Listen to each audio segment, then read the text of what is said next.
We leave you tonight with a mummified mystery behind an otherworldly claim. Prove the bodies are about 1,000 years old. 2 small mummified specimens were shown. Hello friends, मैं हूं गौरव और हाल ही में कुछ ऐसी अतरंगी अजीबोगरीब घटनाएं घटी है जिन्होंने बरसों से भुलाई गई एलियन कॉन्स्पिरेसी थियरीज को फिर से जिंदा कर दिया है। जिंदा क्या, इनफैक्ट अखबारों के फ्रंट पेजेस पर छाप दिया है। 13 सितंबर 2023 को एक मैक्सिकन रिसर्चर जेम मॉसान ने मैक्सिकन गवर्नमेंट के सामने 2 एलियन लाशें रिवील की, जिन्हें अगर आप ध्यान से देखोगे तो उनके कई सारे फीचर्स इंसानों जैसे होके भी इंसानों से एकदम अलग है। लाइक इन एलियन बॉडीज की नाक एक प्रॉपर हड्डी है, लेकिन ह्यूमन स्केलेटन में सिर्फ एक ही खाली कैविटी होती है। इन 2 एलियन लाशों में से एक के पेट में तो 3 चिकन एग्स जितने बड़े अंडे मिले। अब ऑब्वियसली हम इंसान तो अंडे नहीं देते, और दूसरी बात, अंडे मिलने का मतलब ये एलियन लाशें बच्चे एलियंस की नहीं बल्कि फुल ग्रोन एडल्ट्स की है, लेकिन फिर भी उनका शरीर सिर्फ एक छोटे इंसानी बच्चे जितना ही आकार में। एंड देन इंसानों के कंपैरिजन में उनका स्कल, उनका खोपड़ा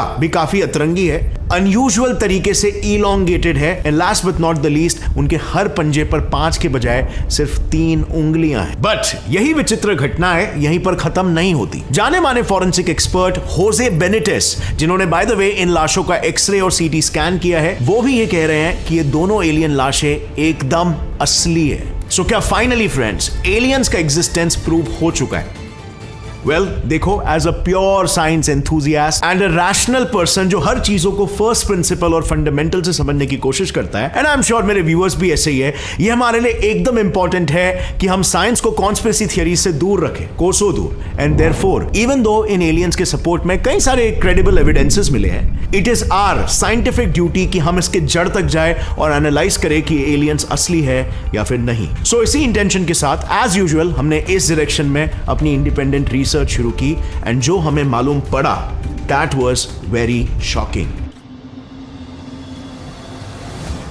सो सबसे पहले हमें अपने रिसर्च में यह पता चला कि मैक्सिकन गवर्नमेंट को एक्चुअली में 2 एलियन लाशें मिली है, और वो आज से 1000 साल पहले साउथ अमेरिका के एंशियंट नास्का ट्राइब के साथ रहते थे। ये कनेक्शन साइंटिस्टों ने जोड़ा है। दरअसल 2017 में रिसर्चर यूएफओलॉजिस्ट जेमी मॉसान और उनकी टीम पेरू के नास्का सिटी में एलियंस की खोज कर रहे थे। अब स्पेसिफिकली नास्का इसीलिए क्योंकि नास्का में एक जगह है कॉल्ड नास्का लाइन्स, जहां पर कुछ इस तरह के जायंट इंस्क्रिप्शंस बने हुए, और वहां के लोगों का यह मानना है कि ये इंस्क्रिप्शंस एलियन सिविलाइजेशन ने बनाए। और इसीलिए मोसान को लगा कि उन्हें अगर एलियंस के एग्जिस्टेंस का कोई बड़ा सबूत ढूंढना है तो उसके लिए नास्का एक परफेक्टली आइडियल जगह होगी। और वेल, हुआ भी कुछ ऐसा ही। मोसान जब इन नास्का लाइंस पर रिसर्च कर रहे थे तब उन्हें यही 2 लाशें मिली जो करीब 1000 साल पुरानी थी और पृथ्वी पर मौजूद किसी भी इंसान या जानवर से मेल नहीं खा रही थी। अब जैसे ही उन्हें ये लाशें मिली, तुरंत उन्होंने इन लाशों को अपने होम कंट्री मेक्सिको शिप कर दिया। अब मेक्सिको पहुंचते ही वहां के ऑटोनॉमस नेशनल यूनिवर्सिटी में उन दोनों लाशों पर कुछ टेस्ट परफॉर्म किए, जिसके बाद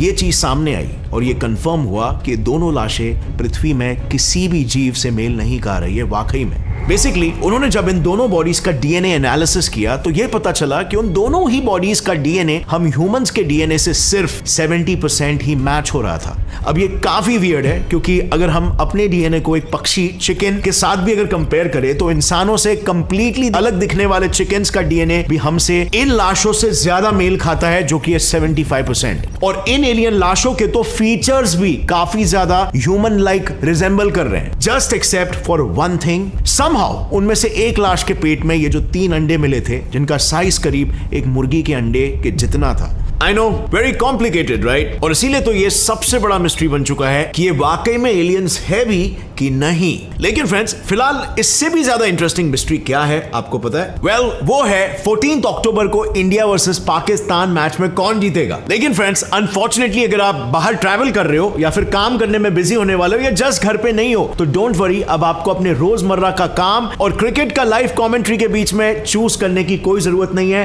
क्योंकि कुकू एफएम ने फर्स्ट टाइम एवर लॉन्च किया है अपना free cricket world cup live commentary segment, जिसमें आप सैटरडे के इंडिया पाकिस्तान मैच देख सकते हो। अब जैसे फॉर एग्जांपल मेरा तो आप लोग को पता ही है, सैटरडे हो या संडे हमेशा काम चालू रहता है, और इसीलिए on the way to my office मैंने कुकू एफएम लाइव स्ट्रीम पर लास्ट 2 मैचेस देखे थे, और एक्सपीरियंस काफी रियलिस्टिक और एंटरटेनिंग रहा, और इसीलिए मैं आपको ये रेकमेंड कर रहा हूं। So click on the link and download Kuku FM app now and use my coupon code GS50 for a 50% off. और अब वापस से लौट आते हैं हमारे टॉपिक पर। मतलब kind of human like body और उसमें मुर्गी जैसे अंडे, काइंड ऑफ साइंटिफिकली इम्पॉसिबल सा लग रहा है, और मुझे भी यही लगा था। और साथ ही उन जाने माने फॉरेंसिक एक्सपर्ट होजे बेनिटेस की भी सेम हालत थी। इस केस के विचित्रपन को देखकर उन्हें ऐसा शक था कि शायद ये दोनों भी लाशें मोसाद ने कई सारे जानवरों की हड्डियों को जोड़ तोड़कर ये मेकशिफ्ट एलियन ममीज बनाई है, और इसीलिए उन्होंने मोसाद के सामने इन दोनों भी बॉडीज को स्टडी करने की डिमांड की। परमिशन मिलते ही उन्होंने तुरंत दोनों बॉडीज के सीटी स्कैन और एक्सरे रिपोर्ट्स निकाले,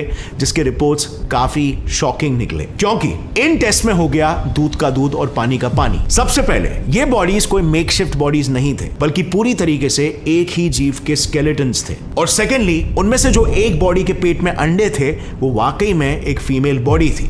थर्ड, उनका स्टीरियोस्कोपिक विजन था, यानी कि बेसिकली वो जीव किसी भी बर्ड की तरह 360 डिग्री एंगल में देख सकते थे। And last but not the least, दोनों ही बॉडीज में unlike any carbon based life form on earth, दो स्ट्रेंज एलिमेंट्स ऑस्मियम और कैडमियम भारी मात्रा में मौजूद मिले। यानी कि फ्रेंड्स, ये सभी टेस्ट से ये प्रूव हो चुका था कि ये किसी भी हालत में पृथ्वी में मिलने वाले जानवर तो है ही नहीं, बल्कि काइंड ऑफ लाइक एलियंस है। तो बस अब बारी आ गई थी एक सही मौका ढूंढकर इन लाशों को सबके सामने लाने का, और वो दिन आया 13 सितंबर 2023 को। मैक्सिकन कांग्रेस पार्लियामेंट, यानी कि अब गवर्नमेंट भी इन्वॉल्व हो गई थी, उसमें एक स्पेशल हियरिंग रखी गई थी जिसमें यूएफओस के एग्जिस्टेंस पर डिस्कशन होना था। अब ऐसे में मोसाद, जो रिसर्चर के अलावा यूएफओलॉजिस्ट भी थे, उन्होंने तुरंत ये मौका देखा और डिस्कशन के शुरुआत में ही वो 2 बक्से लेकर मैक्सिकन गवर्नमेंट के सामने पहुंच गए, और उन्होंने वहां पर पूरी दुनिया के सामने उन लाशों को पेश कर दिया पुख्ते सबूत के साथ। और इसी वजह से इस न्यूज को इतना अट्रैक्शन मिला कि ऑलमोस्ट हर एक न्यूज़पेपर के फ्रंट पेज पर यह खबर छप गई। और friends, frankly speaking, I think इतिहास में कुछ गिने चुने बार ही हुआ होगा, if not for the first time, कि एलियंस की खबर को किसी किस्म का ऑफिशियल गवर्नमेंट लेवल का सपोर्ट मिला हो और वो इस तरीके से क्रेजी वायरल हो गई हो। अब यहां पर फ्रेंड्स, कहानी में आगे बढ़ने से पहले आप मुझे बताओ, what is your opinion on this? क्या आपको लगता है कि ये जो खबर थी ये वाकई में सच है? क्योंकि इतने सारे रिसर्चर्स ने इसे बैक किया है और सारे टेस्ट और रिपोर्ट्स हमने कंडक्ट किए हैं, और वाकई में जो रिजल्ट्स मिले हैं वो वियर्ड है, माइंड ब्लोइंग है, and plus all this hype. So what do you feel? What's your opinion about this? नीचे कमेंट सेक्शन में अभी कमेंट करके अपना ओपिनियन लिख देना, और फिर हम बढ़ते हैं आगे कहानी में।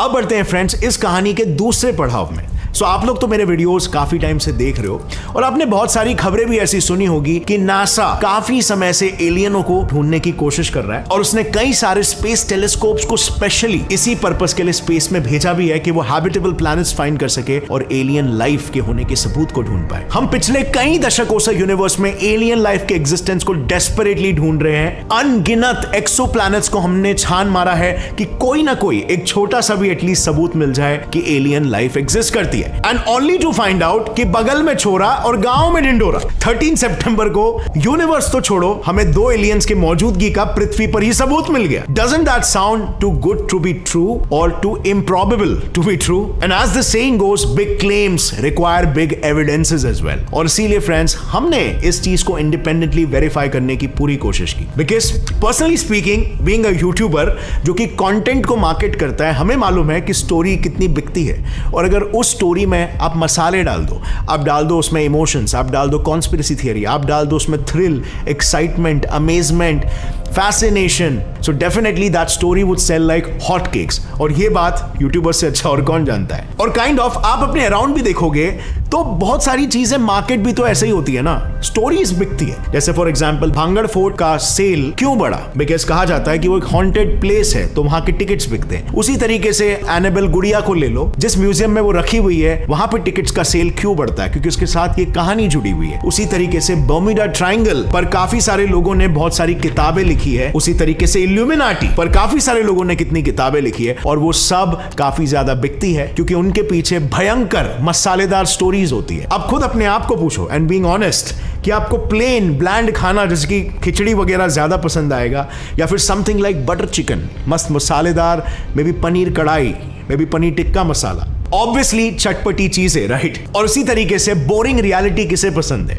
हमें तो कुछ मस्त कॉन्स्पिरेसी थियरीज चाहिए, हमें फील करना है कि भाई दुनिया में कुछ हो रहा है। और इसीलिए फ्रेंड्स, फंडामेंटल्स कहो, फर्स्ट प्रिंसिपल्स कहो, या लॉजिक या रैशनैलिटी कहो, अगर इन चीजों के लेंस से आप इस स्टोरी को देखोगे तो इसमें आपको काफी सारे लॉजिकल लूपहोल्स दिखेंगे। अब पहले आप इन सभी बातों को सुन लो, क्योंकि आपको एक पर्सपेक्टिव बता दिया है, अब आपको दूसरा पर्सपेक्टिव बता रहा हूं, फिर ही उसके बाद आप अपना डिसीजन लेना। सो सबसे पहले जरा इन दो इमेजेस को देखो। एक्चुअली पेरू के नेचुरल हिस्ट्री म्यूजियम के एक रिसर्चर रुडोल्फो गिस्मोंडी उसमें से एक थे जिन्हें वो एलियंस अलग अलग जानवरों के हड्डियों से बने मेकशिफ्ट डमीज लग रहे थे, और इसीलिए उन्होंने ये कंपैरिजन पेश किया।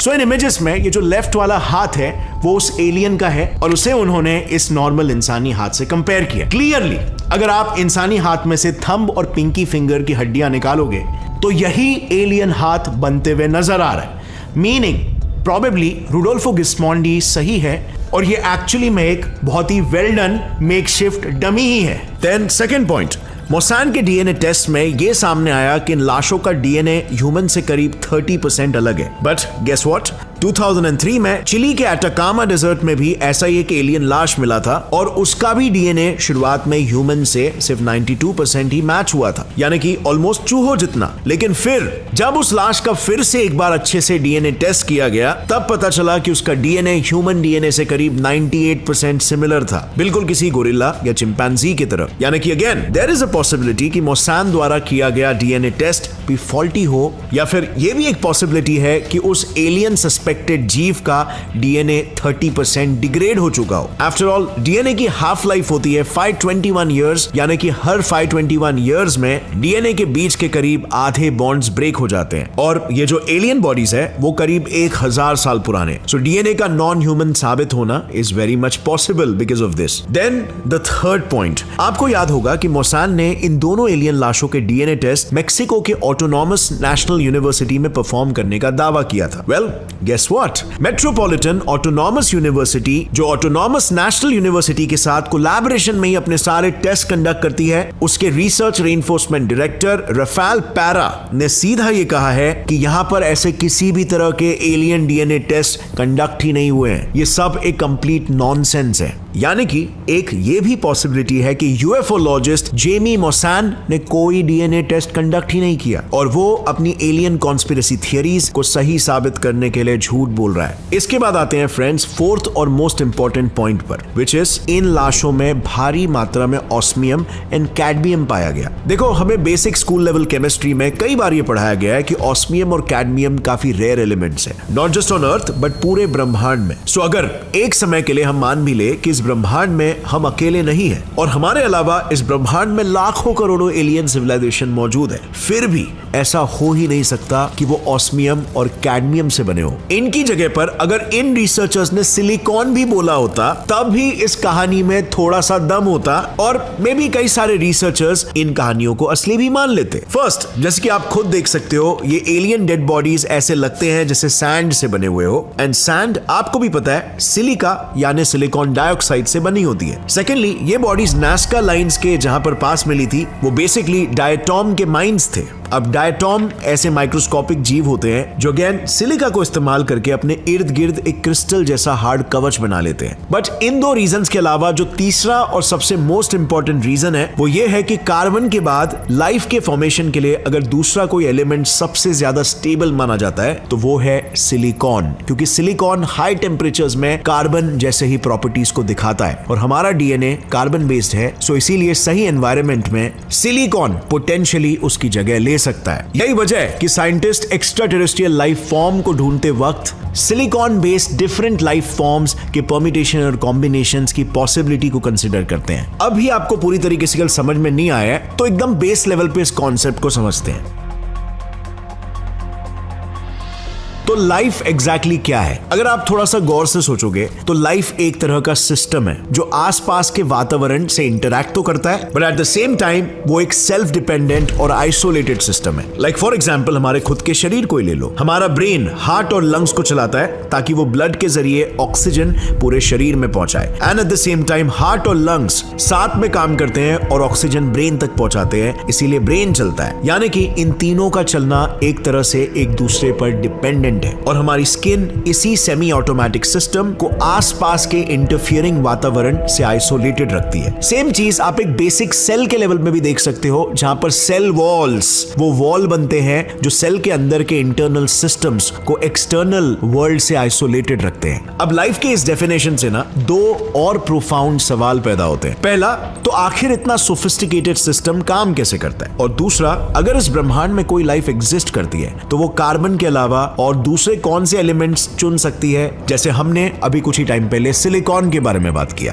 तो फ्रेंड्स, इस सवाल का जवाब बिल्कुल सिंपल है, इतना सिंपल कि एक नॉन साइंटिफिक इंसान भी अपने मुंह पे याद रख सकता है। देखो, अगर आपने लिटरली 8th या 9th ग्रेड की साइंस टेक्स्ट बुक भी पढ़ी होगी तो आपको पता होगा इस ब्रह्मांड में सिर्फ 83 एलिमेंट्स ऐसे हैं जो रेडियो एक्टिव नहीं है बल्कि स्टेबल है। सो नॉर्मली आप अपने आसपास जिन भी चीजों को देखते हो वो सारे इन्हीं 83 एलिमेंट्स के परम्यूटेशन कॉम्बिनेशन से बने होते हैं। अब ये चीजें आखिर बनती ही क्यों हैं? क्यों ये कॉम्बिनेशंस बन रहे हैं? The reason is activation energy, जो किसी चाबी वाले खिलौने की तरह इन एलिमेंट्स में जान भर देती है। सो गाइस, मैं हमेशा फंडामेंटल्स की बात करता हूं कि अगर आप फंडामेंटल समझ जाओगे तो आपको उस पूरे सब्जेक्ट का कॉन्सेप्ट समझना इजी हो जाता है। और यहां पर ऐसा ही एक फंडामेंटल है केमिस्ट्री का, जो ये कहता है कि किसी भी एलिमेंट का एंड गेम होता है कि वो फिलहाल जिस स्टेबिलिटी लेवल पर है वो उससे और भी ज्यादा स्टेबल हो सके। So elements naturally gear towards stability. जैसे इंसान, आदमी या औरत, अगर आदमी है तो एक औरत की तरफ ग्रेविटेट होता है ताकि वो एक स्टेबल बॉन्ड बना सके, विच इज अ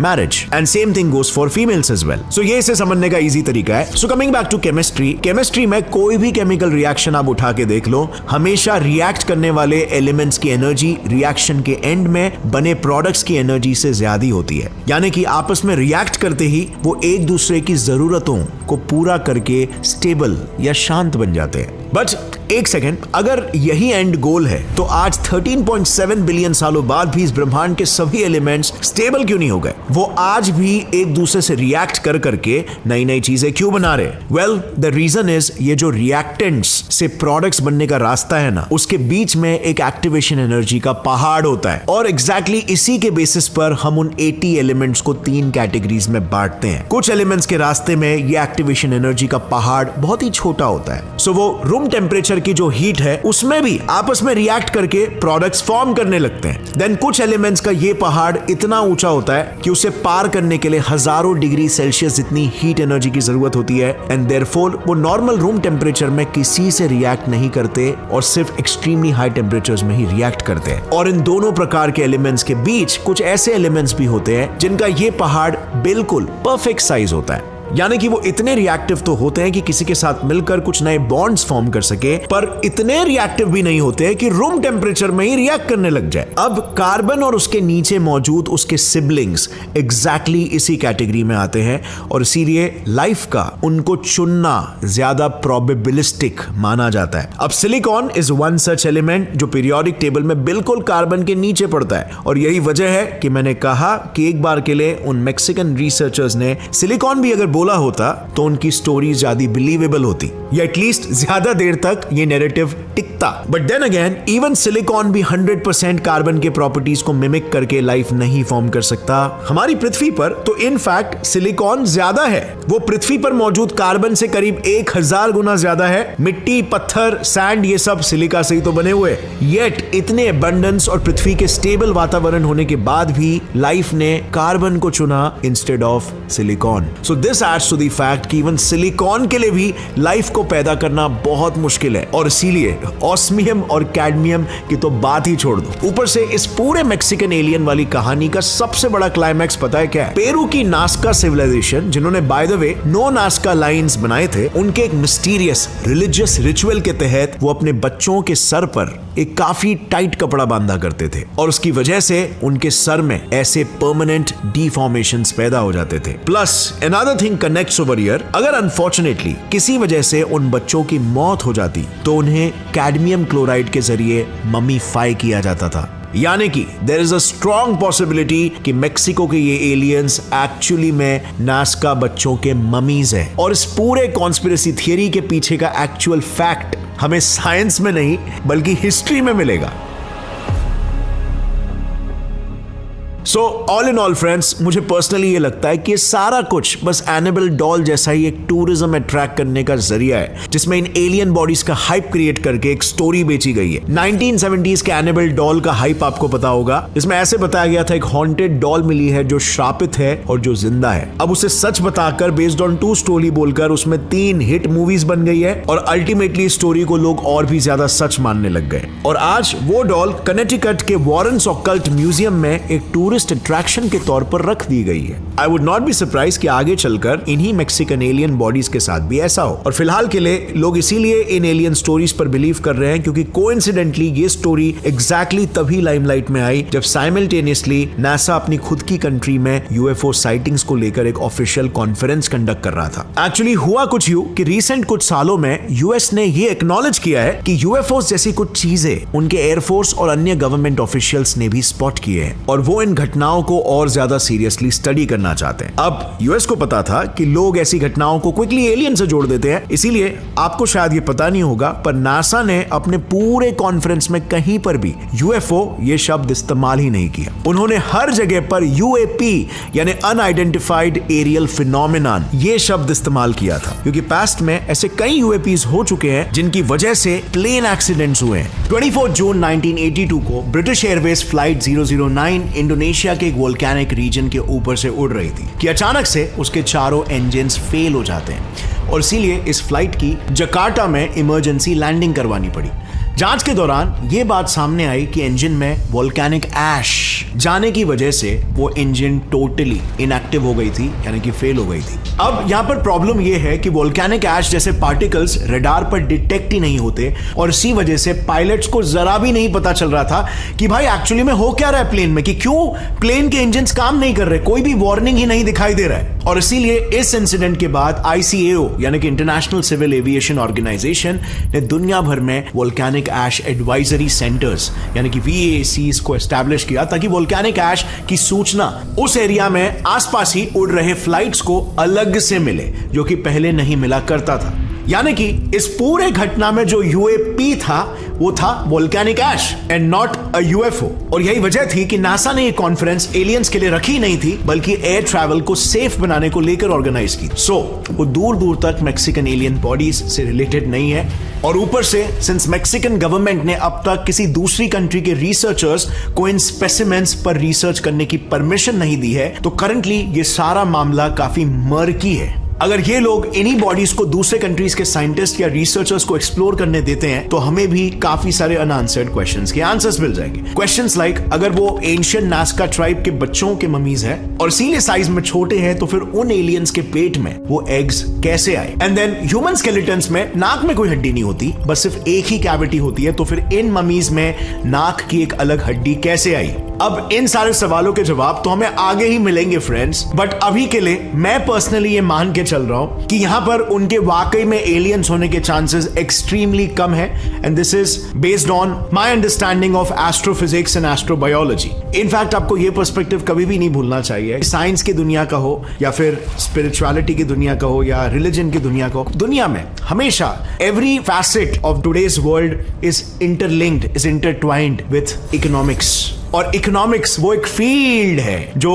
इन सभी फील्ड के साथ अपने तारों को जोड़ता है और इस पूरे के पूरे नेटवर्क के तार जुड़े हुए हैं आपसे थ्रू द तार कॉल्ड स्टोरीज, जो कि इंसानी दिमाग की लैंग्वेज है और इंसानी दिमाग की सबसे बड़ी वल्नरेबिलिटी भी हो सकती है अगर वो स्टोरी में आपने रैशनैलिटी को नहीं ढूंढा और proper cause and effect based analysis नहीं किया। और इसी थिंकिंग के बेसिस पर फ्रेंड्स रिसेंटली हमने इसरो चेयरमैन के क्लेम्स कि साइंस में ऐसे कई सारे कॉन्सेप्ट्स हैं जो सबसे पहले इंडियन वेदास में लिखे गए थे, इसे भी क्रॉस वेरीफाई करके देखा, जिसके ऊपर मैंने ऑलरेडी एक वीडियो यहां पर बनाई है, जिसे पूरा समझने के लिए आप यहां पर क्लिक करके देख सकते हो। काफी इंटरेस्टिंग वीडियो है। और अगर फ्रेंड्स आपको इस वीडियो से कुछ भी नया सीखने मिला, एक लाइक जरूर ठोकना, Get Set Fly Science channel को सब्सक्राइब कर लो और बेल नोटिफिकेशन दबाओ। ये चैनल हमेशा आपको याद दिलाते रहेगा कि क्यूरियोसिटी बहुत ही इंपॉर्टेंट है लाइफ में। और हाँ फ्रेंड्स, जाने से पहले don't miss out on any cricket action with Kuku FM's new live commentary segment, specially Saturday के इंडिया पाकिस्तान मैच के लिए। Click on the link and download the Kuku FM app now and use my coupon code GS50 for a 50% off. See you next time. As always, stay curious, keep learning and keep growing. जय हिंद।